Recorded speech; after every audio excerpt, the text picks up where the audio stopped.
Hacia 1814, la nobleza y el clero, perjudicados por la Revolución Francesa, pudieron recuperar parte de sus privilegios y reimpusieron el absolutismo. A esta Europa que pretendió regresar al pasado se la llamó la Europa de la Restauración. Reunidas en el Congreso de Viena, las monarquías europeas firmaron el Tratado de la Santa Alianza con el fin de restaurar el antiguo orden político y social que rigió en Europa hasta antes de 1789. Esto significaba postergar los principios de igualdad ante la ley y de la libertad de expresión y de comercio tan apreciados por la burguesía. Y aún más, significaba que la burguesía debía seguir tolerando y manteniendo a una clase parasitaria que pretendía sobrevivir del mejor modo. La derrota de Napoleón y el consecuente retorno de Fernando VII al trono español complicaron las cosas.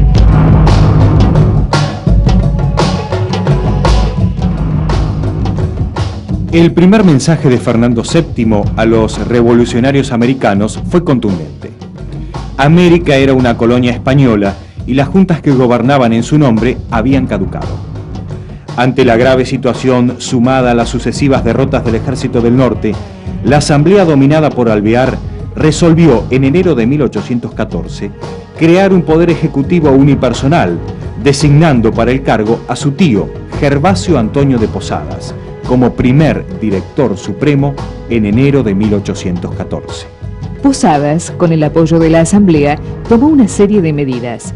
Reemplazó Belgrano por San Martín en el Ejército del Norte, dictó una amnistía política, declaró traidor a la patria a Artigas y ordenó la creación de una flota de guerra que puso al mando de Guillermo Brown, quien inmediatamente realizó un bloqueo naval a Montevideo, completando el sitio que estaba llevando adelante Rondó.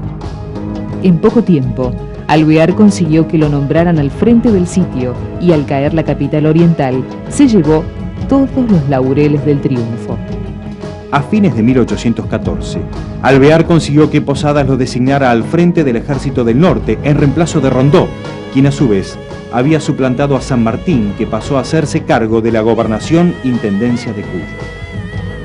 La plana mayor del Ejército del Norte rechazó el nombramiento de Alvear, poniendo a la unidad militar en estado de sublevación y exigiendo no modificar la comandancia. Posadas debió renunciar y Alvear obtuvo el cargo de director supremo. Para San Martín, la salida de la crisis pasaba por llevar la guerra hasta sus últimas consecuencias, reorganizando el ejército y atacando el bastión español de Lima. Para Carlos de Alvear, la solución a las amenazas españolas era buscar el protectorado británico.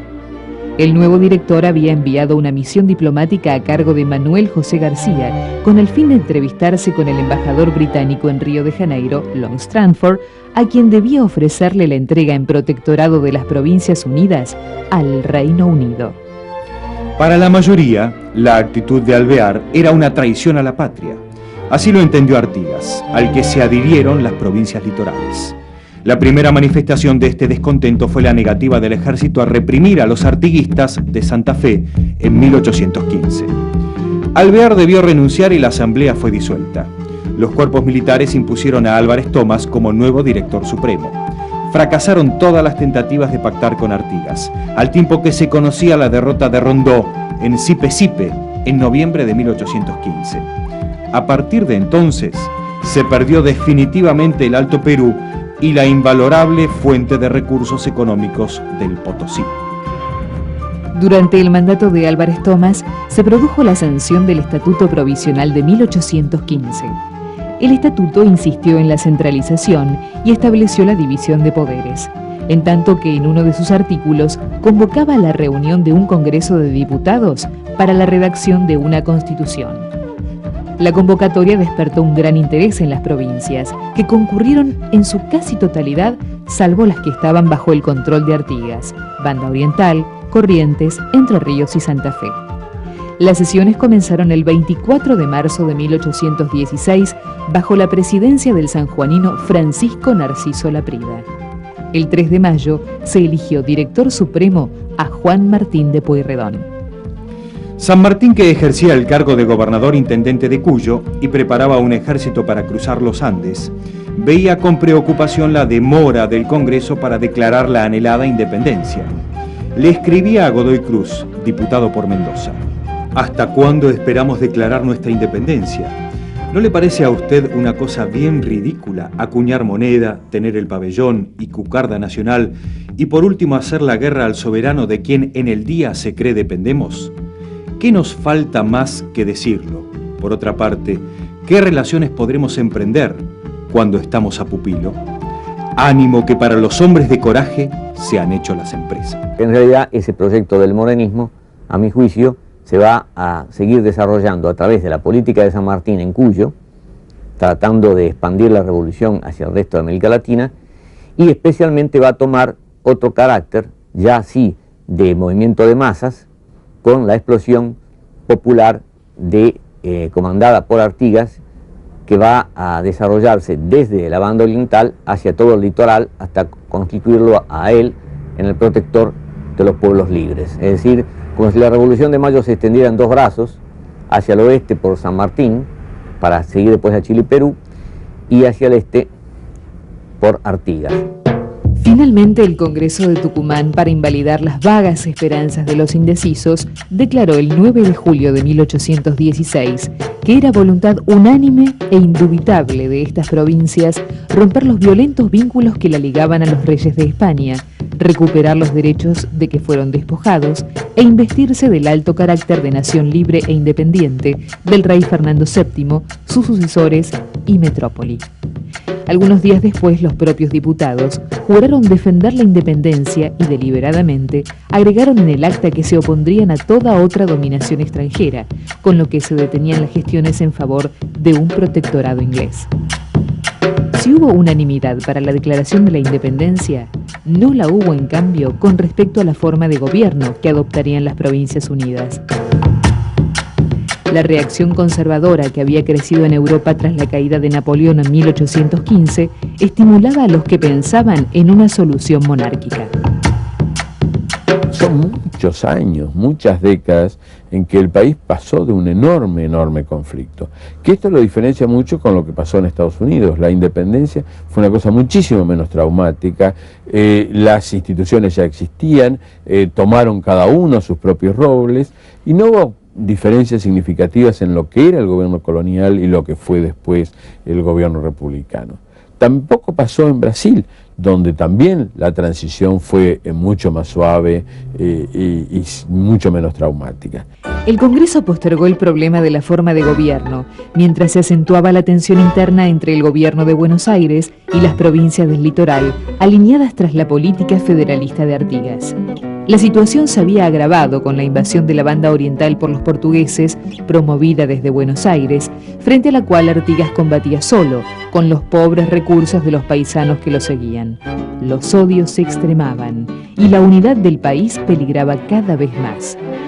En enero de 1817, los portugueses ocuparon Montevideo bajo el beneplácito de las autoridades porteñas y obligaron a los orientales a replegarse hacia el límite con las provincias litorales. Tras su breve paso por la comandancia del Ejército del Norte, San Martín se percató de la imposibilidad de llegar a Lima por el camino del Alto Perú. Dejó al general Martín Miguel de Güemes y sus gauchos la defensa de la frontera norte. Güemes aplicará tácticas guerrilleras que dificultarán seriamente la estrategia de los españoles. San Martín comprendió que el camino liberador debía hacerse en etapas, y la primera era, indudablemente, Chile. Desde Mendoza formó el Ejército de los Andes y definió su estrategia. Tras despistar al enemigo enviando falsas informaciones, emprendió el heroico cruce cordillerano por el paso de Uspallata, en tanto que el general Juan Gregorio de las Heras lo hizo por el de Los Patos. En varios tramos del cruce de los Andes, San Martín debió ser trasladado en camilla a causa de los padecimientos provocados por el asma y la úlcera estomacal. A pesar de las dificultades, la sincronización de los ejércitos fue perfecta y el 17 de febrero de 1817 vencieron a los españoles en Chacabuco. Santiago fue ganada para la causa americana y el año siguiente Chile proclamó su independencia, que se consolidó con el rotundo triunfo de San Martín en Maipú en abril de 1818. Frente a las fuerzas del litoral, el directorio se veía cada vez más débil. Entre Ríos gobernada por Francisco Ramírez y Santa Fe obediente a la voluntad de Estanislao López, formaban un vigoroso bloque antidirectorial con la banda oriental, encabezada por Artigas. Poco a poco comenzó a formarse una nueva fuerza política contra Buenos Aires con aquellos sectores de la masa criolla que, coincidiendo en lo fundamental, el objetivo emancipador, disentían en las formas de organizar el país. Para Buenos Aires, el hecho de haber conducido la revolución la llevó a concebir a esta como un movimiento nacional que debía integrarse con la totalidad de los pueblos, pero conservando ella su tradicional situación de cabeza del Estado, para impedir su disgregación. En consecuencia, la idea de la continuidad de la nación estaba unida a la idea del poder político centralizado. La oposición a esta actitud plasmó en una tendencia política y poco a poco en una serie de principios que constituyeron el federalismo o doctrina de los estados libres en un Estado nacional no centralizado políticamente.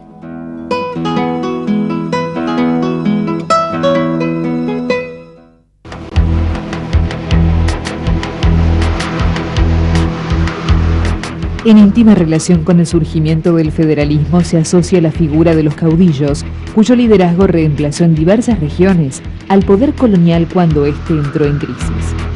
Estanislao López se propuso organizar institucionalmente la provincia de Santa Fe y promovió en 1819 la sanción de una constitución provincial decididamente democrática y federal.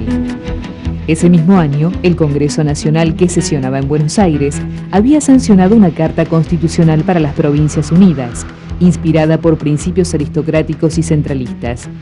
Los dos documentos contemporáneos, el de Santa Fe y el de Buenos Aires, revelaban la irreductible oposición de los bandos en pugna.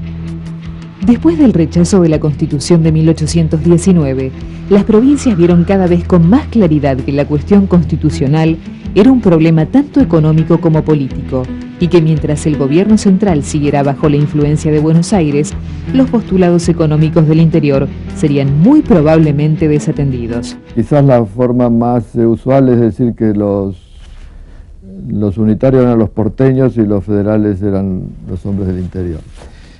Cosa que es incorrecta. En realidad, los unitarios son aquellos partidarios de un Estado centralizado unitario y los federales son los partidarios de mantener la soberanía de las distintas ciudades del territorio rioplatense a través de una forma de asociación política que era la confederal. Creo que entonces la síntesis para el tema de lo que significa la ruptura revolucionaria es estos dos procesos. Un proceso que significa la independencia y por lo tanto la formación de algo nuevo, que todavía no se sabe lo que va a ser, nuevas comunidades políticas que terminan siendo las naciones, pero no estaba nada dicho en 1810, y el otro tema es el cambio de régimen político, la idea de sistema político más fuerte, la idea de entonces de soberanía popular, de representación política, es decir, de un gobierno representativo, de división de poderes, y de la república, que creo que vale la pena subrayar la novedad que significa la república, porque en el caso de nuestro continente, porque en realidad son muy pocos lugares en el mundo que en ese momento tienen repúblicas. En general son monarquías, pueden ser constitucionales, pero monarquías. El rechazo a la Constitución de 1819, la búsqueda de un monarca para el Río de la Plata y la excesiva concentración de poder que Buenos Aires le había imprimido a la etapa post-revolucionaria, ayudaron al surgimiento de un grupo de caudillos que expresaron un sentimiento republicano y federal, contrario a los intereses porteños, aunque no formaron un movimiento homogéneo. Algunos caudillos se habían destacado en la defensa de las fronteras contra los aborígenes o participando en las luchas contra la independencia. No negaron la necesidad de unión entre todas las provincias, pero consideraban que esta unión debía respetar la autonomía política y económica de cada una de sus respectivas regiones. La primera función que tiene el Estado es tener una fuerza armada que le dé el monopolio del poder legítimo de coerción. Pero tener una fuerza armada en las condiciones del siglo XIX fueron muy difíciles, no había con qué mantenerlas. Lo que contaba Pueyrredón en las cartas a Martín, si usted me pide más me van a colgar, etc., no había. Entonces los ejércitos no tenían prácticamente financiamiento y lo tenían que obtener en los lugares en donde estaban. Eso hacía que los ejércitos fueran bastante independientes de la autoridad central que los mandaba. Y que finalmente, como se financiaba en el propio lugar, aceptaran o no aceptaran esa autoridad. Eso llevó precisamente al surgimiento de los caudillos.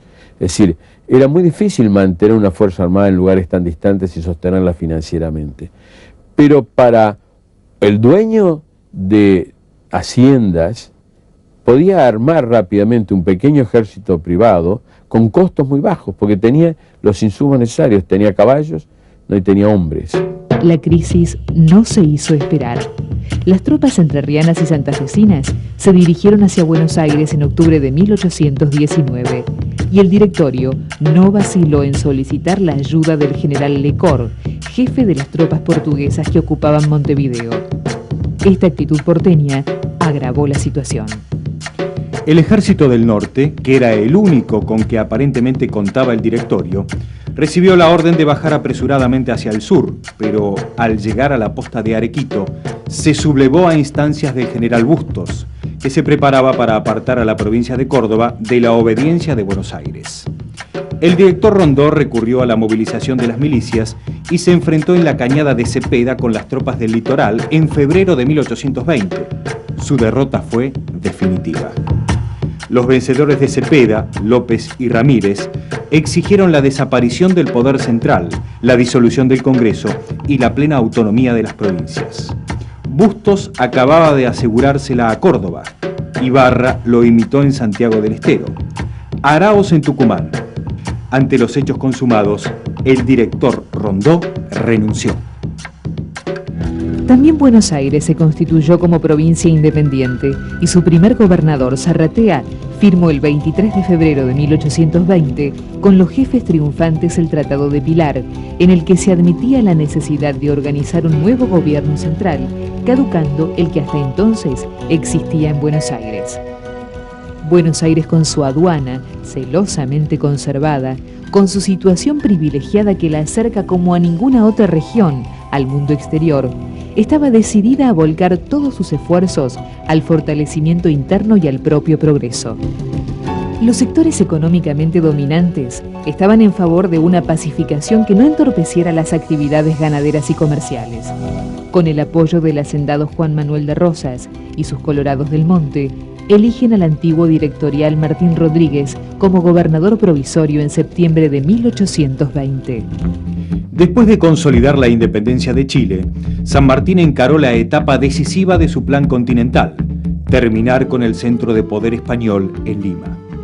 La campaña al Perú debió hacerse con el casi exclusivo apoyo chileno, dado que las autoridades argentinas consideraron cumplida la misión con los logros obtenidos y poco aportaron para el éxito de la nueva expedición. En agosto de 1820, San Martín se embarcó hacia el Perú. El general Álvarez de Arenales logró dominar el sur peruano, en tanto que el marino escocés Thomas Cochrane capturaba el puerto del Callao, mientras San Martín dominaba los territorios situados al norte de Lima. Por primera vez el imperio español en América estaba acorralado por las tropas revolucionarias. En julio de 1821, San Martín entró triunfante en Lima y el día 28 se proclamó la independencia del Perú. El Libertador fue nombrado protector del Perú y se le obsequió el estandarte con el que Pizarro había conquistado el imperio incaico. En julio de 1822, San Martín se entrevistó con el otro libertador, el general venezolano Simón Bolívar, en la localidad ecuatoriana de Guayaquil. Si bien lo tratado en el encuentro fue secreto, pudo saberse que se decidió que Bolívar encabezaría los últimos tramos de la guerra por la liberación definitiva de América del Sur y que San Martín renunciaría a la conducción de sus ejércitos y al cargo de protector del Perú.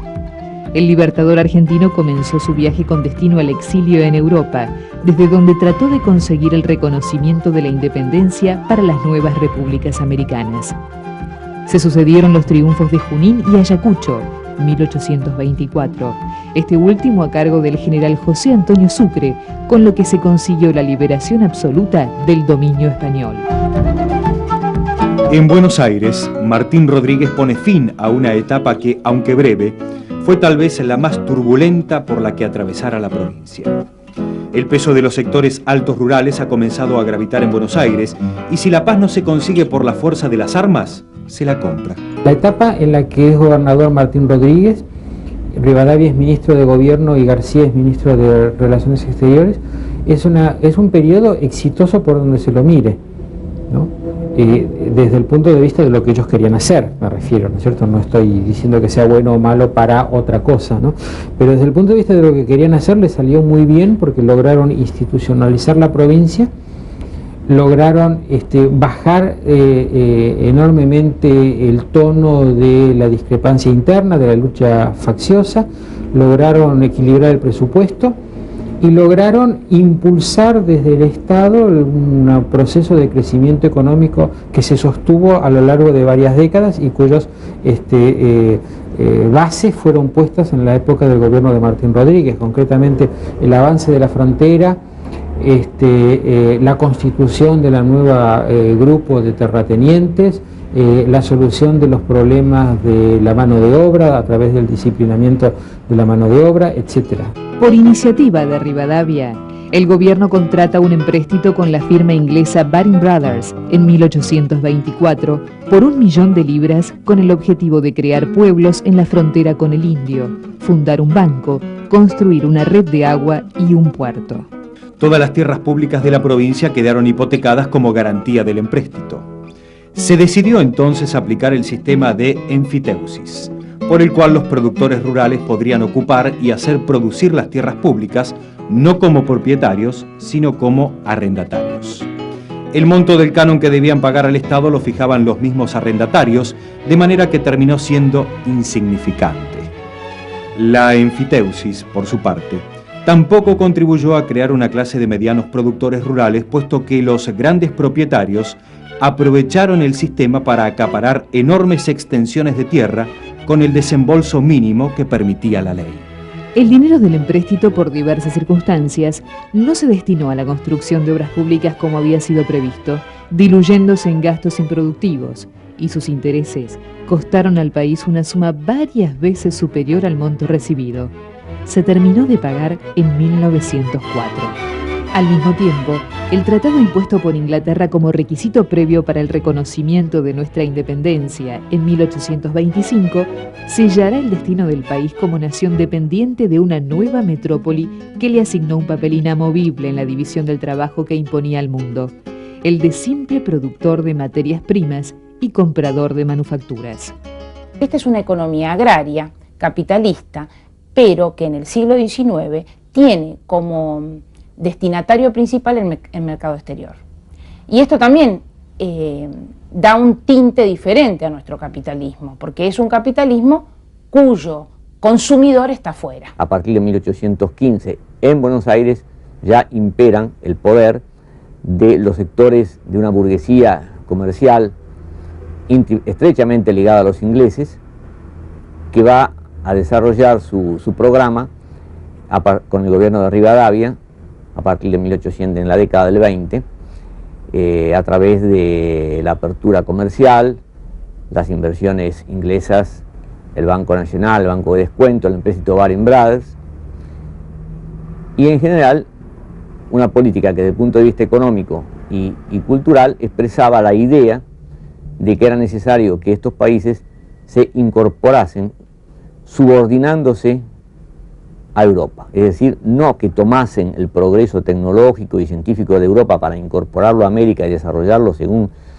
las propias características y perfiles americanos, como sería la política que haría después los dos presidentes paraguayos más importantes, Carlos Antonio López y Francisco Solano López, que llevan un progreso auténtico al Paraguay, sino un desarrollo que se subordina, copia o remeda o trata de incorporar incorporarnos como apéndices complementarios al mundo europeo. Primero, una economía capitalista con base en el campo. Segundo, un campo que al mismo tiempo tiene como complemento indispensable, incluso como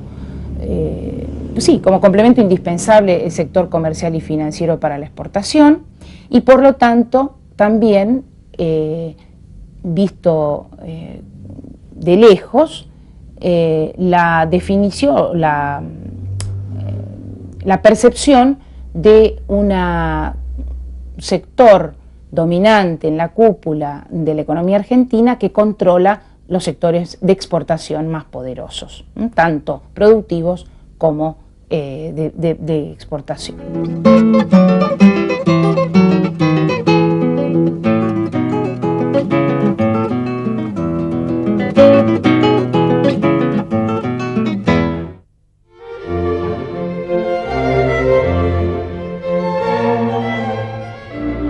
Buenos Aires no abandona sus viejos planes con relación a la organización del país.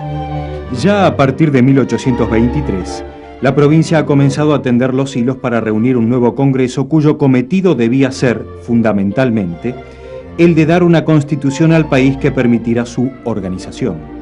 Se buscaba además apoyo para solucionar el problema de la banda oriental, incorporada al Brasil con el nombre de Provincia Cisplatina. Lentamente la iniciativa va aprendiendo y en diciembre de 1824 representantes de todas las provincias de la época, incluidos los de la banda oriental, Misiones y Tarija, comienzan a sesionar en Buenos Aires, cuyo gobierno es ejercido por Las Heras. El Congreso tomó diversas medidas: la ley fundamental, la ley de presidencia y la ley de capital del Estado. Creo que uno de los mayores virtudes de ese periodo en que la gente era muy realista era no intentar llevar la institucionalización más allá de donde se podía. Parece que el modelo de prudencia fue la ley fundamental, ¿no? Que evitaba, digamos, darle al Congreso la posibilidad de crear cosas que las provincias no aceptaran, ¿no? Así que hasta ahí, digamos, la utilización de modelos constitucionales europeos no pareció funcionar mal, ¿no? A partir de de fines del 25 a partir del 26 hay como una especie de divorcio total entre el Congreso fabricando leyes y una realidad que no las acepta, ¿no? Este promisorio comienzo sufrirá sus primeras grietas el 6 de febrero de 1826 con la creación del cargo de presidente de las Provincias Unidas del Río de la Plata. Los defensores del proyecto pretendieron utilizar la situación de guerra con el Brasil para transformar en permanente el cargo provisorio que había sido delegado en el gobierno de Buenos Aires. El candidato elegido fue Bernardino Rivadavia, lo que molestó aún más a las provincias, puesto que representaba a la tendencia unitaria. La ley de capital del Estado, proyecto presentado por el nuevo presidente y aprobado de inmediato, le hizo perder a Rivadavia también el apoyo de los porteños. Se termina por aprobar en diciembre de 1826 una constitución que, si no fuera por su declarado republicanismo, coincide en cuanto a su tendencia centralizadora con la de 1819 y, como aquella, provoca la airada repulsa de los caudillos y los pueblos. Así fracasó este nuevo intento de organizar al país. Rivadavia renunció en junio de 1827. La Constitución unitaria realmente le quita el ingreso a la aduana de Buenos Aires y los impuestos a la importación a las provincias. Por eso Buenos Aires es muy resistida. Pero no podía haber unión nacional, unión del país, si no se le daba al gobierno nacional fuentes de ingresos. Mientras Buenos Aires continúa con la aduana de Buenos Aires y las provincias con los impuestos internos, los impuestos al comercio interno, perdón, esto era absolutamente imposible. Rivadavia fue llamado a ocupar la presidencia por quienes hasta unos meses antes habían sido sus adversarios, que se habían encargado de poner fin a la experiencia de Rodríguez, hacer que el fin de la experiencia de Rodríguez fuera el fin de una etapa política. Era una apuesta audacísima, porque era una apuesta de usar la guerra para crear el Estado central, mediante la creación de un ejército que fue efectivamente más poderoso que los ejércitos de la independencia, ejército que quienes inspiraban esta movida política estaban decididos a usar en política interna, y mediante la confiscación, diríamos así, de la provincia de Buenos Aires, que es uno de esos actos de audacia tan extrema que no se comprende cómo pudieron ser emprendidos. Me da la impresión de que en este proyecto no le interesaba tanto presidir el país como por la vía de la presidencia recuperar el control de la provincia de Buenos Aires, ¿no? En ese sentido fue una política muy aventurera, ¿no? Con unos costos muy fuertes que empezó pagando él y luego se siguieron pagando.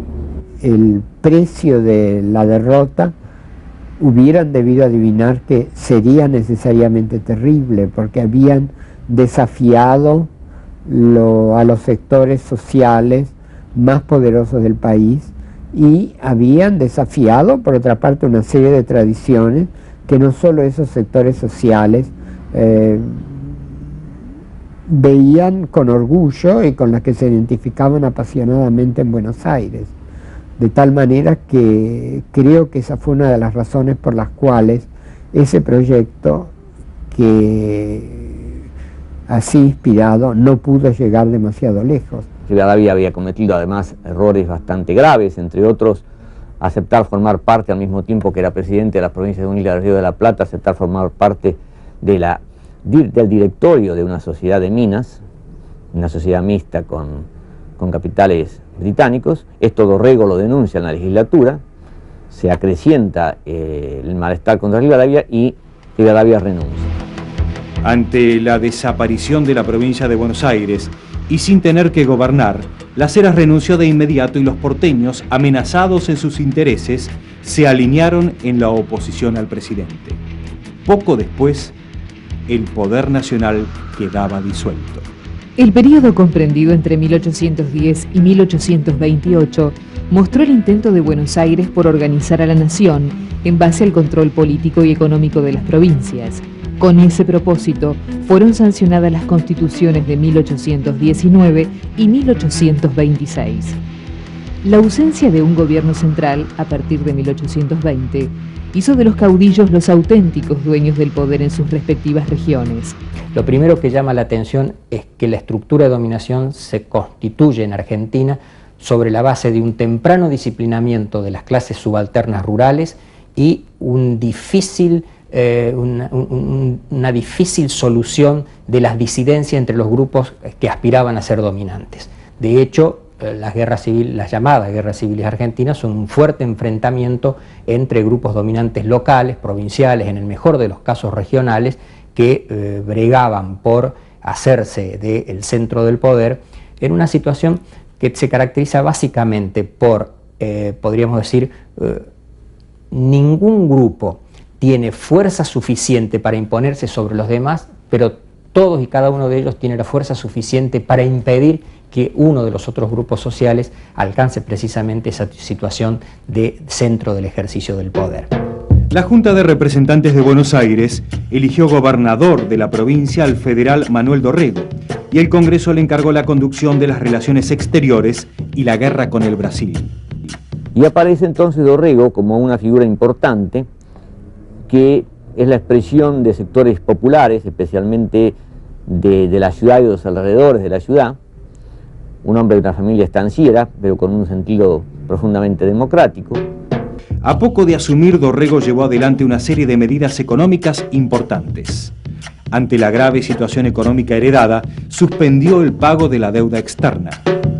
Fijó precios máximos para la carne y el pan y combatió los monopolios en los artículos de primera necesidad. Tras un año de gestión, el peso recuperó su valor y las cuentas fiscales se fueron normalizando.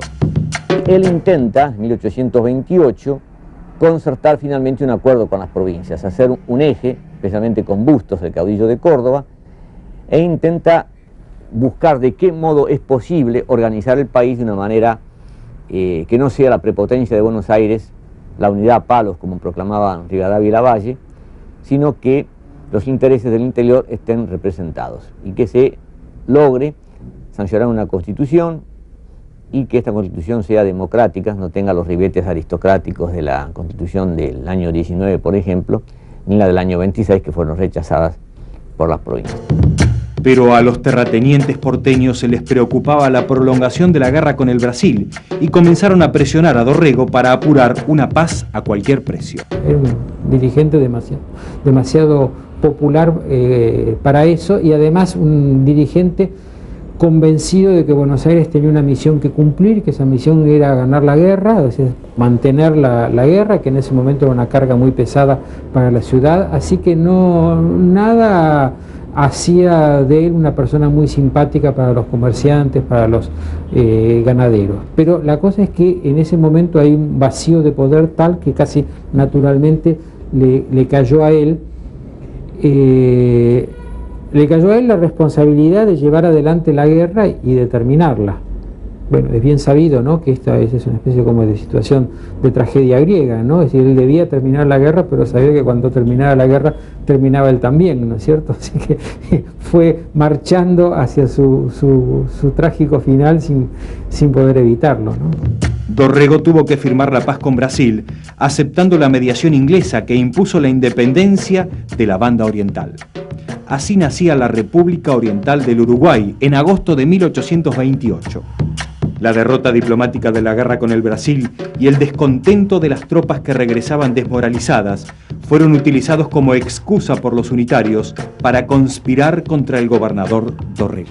En cuanto a Dorrego, tengo mis dudas, es decir, el federalismo de Dorrego es un federalismo que no le impidió ser uno de los antiartiguistas más violentos.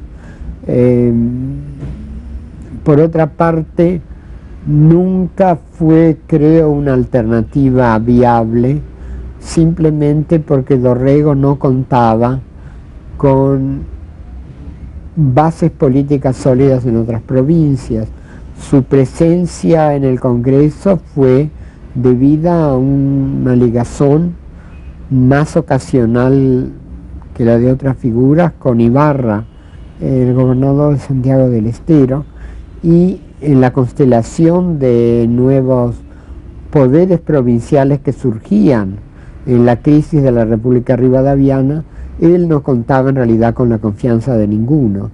De tal manera que el futuro del dorreísmo, del federalismo modelo Dorrego, me parece que simplemente nunca existió. La llegada del ejército de Brasil le dio a una de las facciones un instrumento demasiado atractivo para que no lo usaran, ¿no?, que era utilizar ese ejército para volcar la situación a su favor, ¿no? Están esas famosas cartas que le escribe Juan Cruz Varela y creo que Agüero a Lavalle, incitándolo a cortar la cabeza de la hidra, ¿no?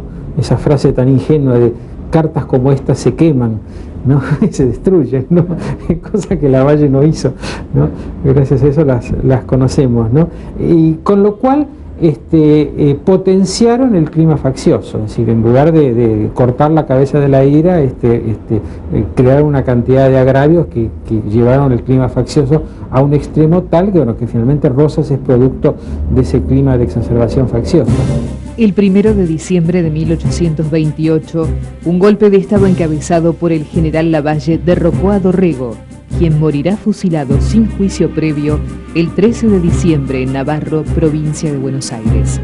San Martín, que en ese momento venía al Río de la Plata con el propósito de conectarse con Dorrego y ofreciéndose también para la lucha contra el Brasil, se encuentra con que cuando llega ya Dorrego ha sido fusilado y condena el fusilamiento y se retira ya directamente a Europa y ya no vuelve. El alzamiento unitario en el interior fue encabezado por el general José María Paz. Paz derrocó a Bustos y ocupó la gobernación de Córdoba y pudo mantenerse en el poder tras varios combates con el caudillo riojano Juan Facundo Quiroga. Tras fusilar a Dorrego, Lavalle marcha hacia Santa Fe para encontrarse con Paz, pero es derrotado en Puente Márquez por las fuerzas aliadas de López y Juan Manuel de Rosas.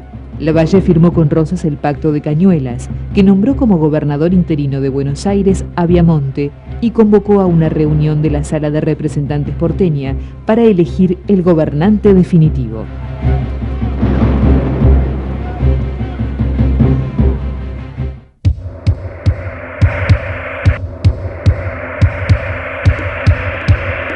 El 8 de diciembre de 1829, la Sala de Representantes proclamó a Juan Manuel de Rosas gobernador de Buenos Aires, otorgándole las facultades extraordinarias y el título de restaurador de las leyes. Los estancieros, vista los desaciertos de la burguesía comenzar en el poder entre 1820 y 1827, deciden tomar el poder. De ellos, la figura más importante es Juan Manuel de Rosas, el terrateniente más poderoso de ese momento, el hombre que va a ser, digamos, el representante de ese sector social, cuya ideología es un nacionalismo ganadero, un hombre que centra sus objetivos fundamentales en el orden y que toma el gobierno durante 3 años con una política económica liberal. Podríamos decir que para el interior Rivadavia era el aniquilamiento. Rosas, en todo caso, era morirse de a poco.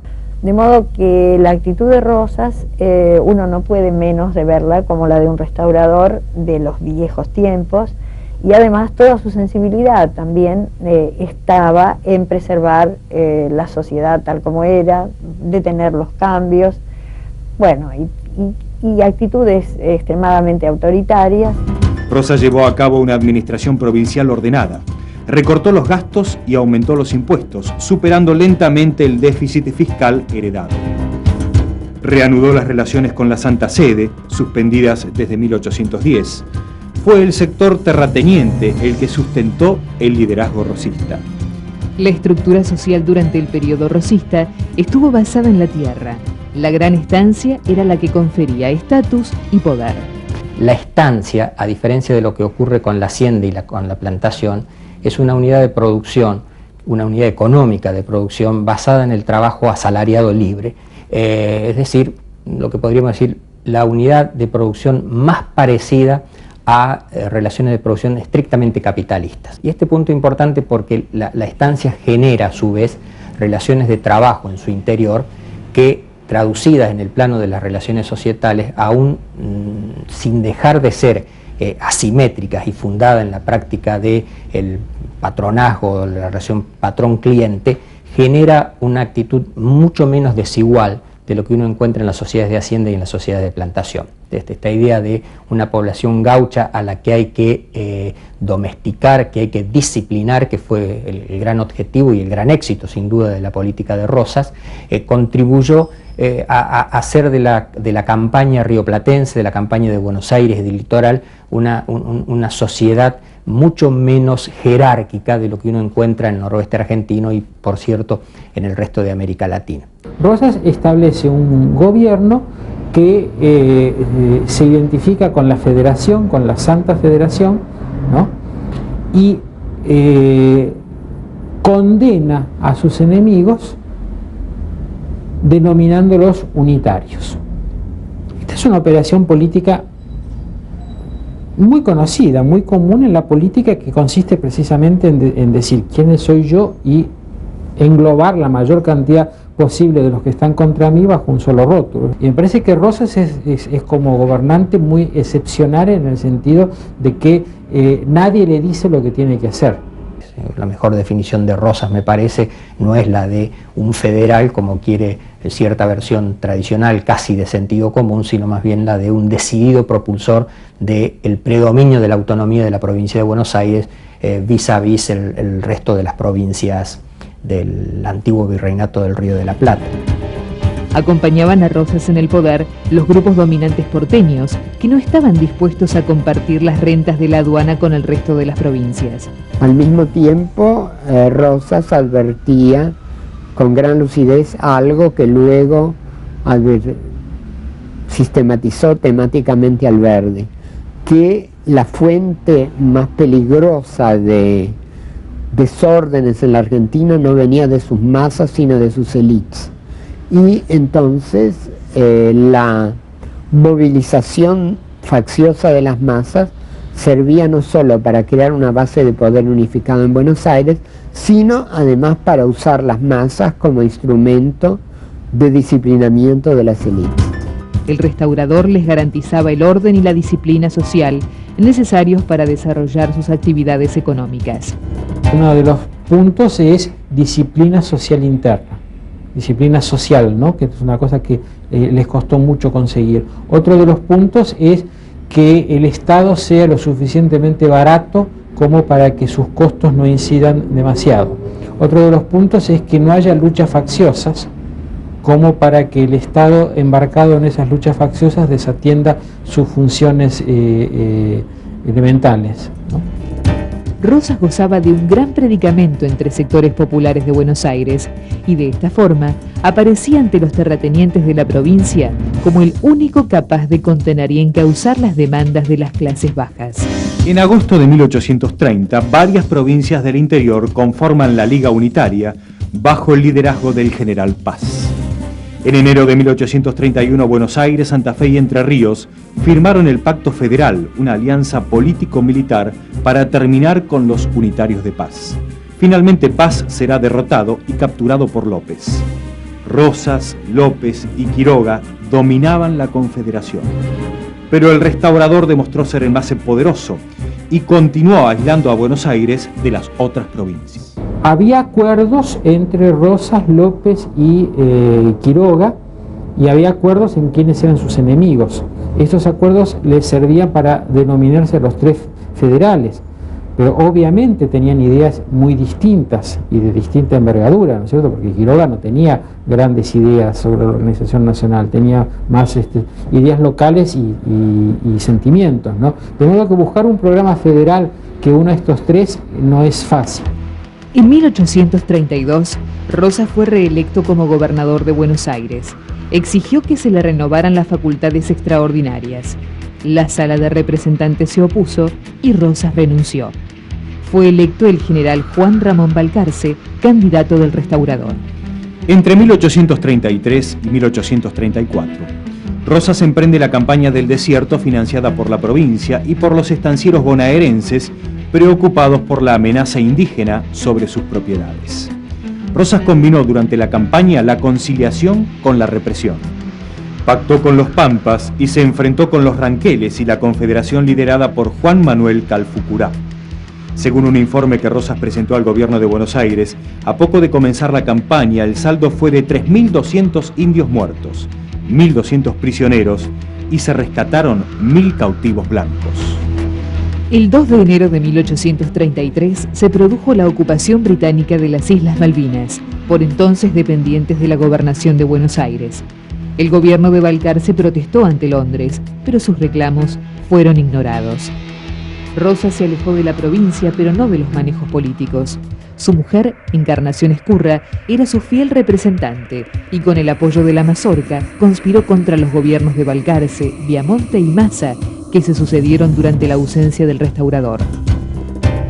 La agitación política conducida por Encarnación contribuyó de manera decisiva a crear un clima de gran inestabilidad favorable a los intereses de Rosas. El éxito obtenido por el restaurador en la campaña aumentó aún más su prestigio político entre los propietarios bonaerenses, que incrementaron su patrimonio al incorporar nuevas tierras y se sintieron más seguros con la amenaza indígena bajo control.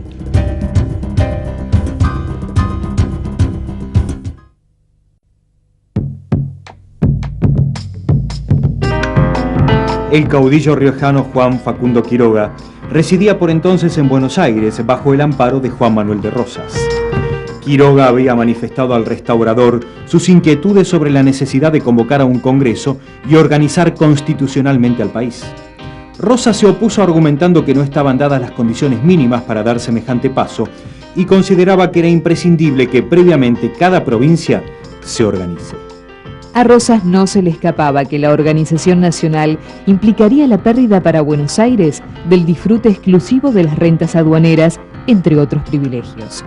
Ante un conflicto desatado entre las provincias de Salta y Tucumán, el gobernador de Buenos Aires, Manuel Vicente Massa, quien respondía políticamente a Rosas, encomienda a Quiroga una gestión mediadora. Tras un éxito parcial, Quiroga emprende el regreso y es asesinado el 16 de febrero de 1835 en Barrancayaco, provincia de Córdoba. La muerte de Quiroga determinó la renuncia de Massa y provocó entre los legisladores porteños que prevaleciera la idea de la necesidad de un gobierno fuerte, de mano dura. por una amplia mayoría de votos expresados en la legislatura y a través de un plebiscito, fue electo nuevamente Juan Manuel Rosas en marzo de 1835, esta vez con la suma del poder público. La hegemonía rosista se consolidó mediante la unificación ideológica del pueblo de Buenos Aires a través del uso obligatorio de la divisa punzó, del riguroso control de la prensa y de una dura represión a la oposición realizada por la Sociedad Popular Restauradora, conocida como la Mazorca. En 1835 Rosas sanciona la Ley de Aduanas, que protegía las materias primas y productos locales, prohibiendo en algunos casos y gravando con altos aranceles en otros el ingreso de la mercadería importada que pudiera perjudicar a la producción nacional. Tuvo efectos efectivos tuvo efectos en el interior del país, porque la idea era que algunos beneficios que se otorgaban a la manufactura, a lo que entraba de afuera, al producto extranjero, fueran aprovechados, digamos, por las provincias, es decir, que se repartiera un poco los beneficios de la aduana al resto de las provincias unidas de La Plata.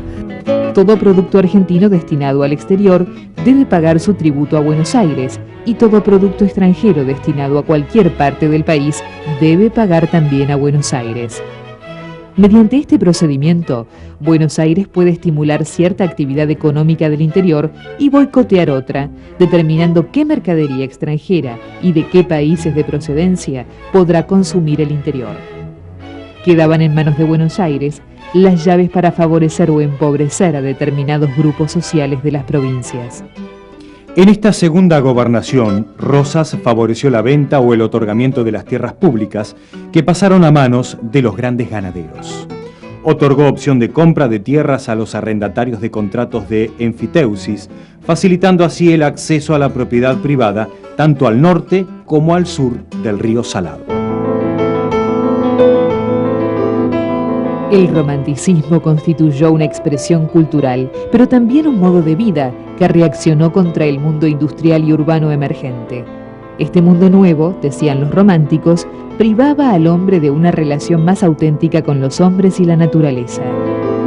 Movimiento irracionalista, el romanticismo se opuso a una visión de la sociedad y el mundo calculada y elaborada en términos racionales. Por ello combatieron la opresión política, nacional y social. Deseaban abolir el sufrimiento, se opusieron a la esclavitud, la pena de muerte e incluso a la ley, considerada, según ellos, un agente de opresión. Hacia 1830, la Europa de la Restauración comenzó a desmoronarse. Este cambio se manifestó políticamente entre 1830 y 1870 a través de las revoluciones impulsadas por la burguesía, que pudo desplazar a la nobleza del poder político y organizar el Estado según sus concepciones e intereses, imponiendo sus ideas liberales. En 1830 las revoluciones liberales son derrotadas en el centro de Europa, aunque en Francia la gran burguesía logró reemplazar a los Borbones absolutistas por los Orleans. Sin embargo, la pequeña burguesía, las clases obrera y campesina, habían quedado completamente excluidas del poder. Sin embargo, cuando comienza a difundirse el romanticismo en los años 30, aparece el concepto actual de nacionalidad. Nuestros hombres del 37, la generación del 37, lo echa a andar, lo echa a circular y comienza a hablar de una nacionalidad argentina en términos como todavía se sigue hablando. En 1837, a 2 años de haber accedido Rosas por segunda vez al poder, su victoria aparecía como un hecho irreversible. Es entonces cuando un grupo de jóvenes provenientes de las élites ilustradas de Buenos Aires y el interior se proclaman destinados a tomar el relevo de la clase política que ha guiado al país desde la independencia hasta la organización unitaria de 1824 a 1827. Entre sus representantes más brillantes encontramos a Esteban Echeverría, Juan Bautista Alberdi, Vicente Fidel López, entre otros. La nueva generación no presenta, respecto al viejo grupo unitario, ni diferencias de extracción social, ni distinto origen social. Ejercieron su acción desde 2 agrupaciones: el Salón Literario, inaugurado en 1837, cuyo cierre fue ordenado por Rosas, y la Asociación de Mayo, fundada por Juan Bautista Alberdi en 1846 en la ciudad de Montevideo y cuyo origen se encuentra en La Joven Argentina, sociedad secreta fundada por Echeverría en 1838. Adherían a la democracia liberal de la primera mitad del siglo XIX. Para los hombres del 37, los males de su país se reducían principalmente a tres: la tierra, la tradición española y la raza. Solo la transformación previa de los mismos conduciría al triunfo del progreso. El primer mal de la Argentina era la tierra, el desierto, donde se formaba espontánea y naturalmente el espíritu de la montonera. La banda armada que seguía al caudillo lo elevaba al poder y condicionaba el destino político del país. Propugnaron la organización política de la nación.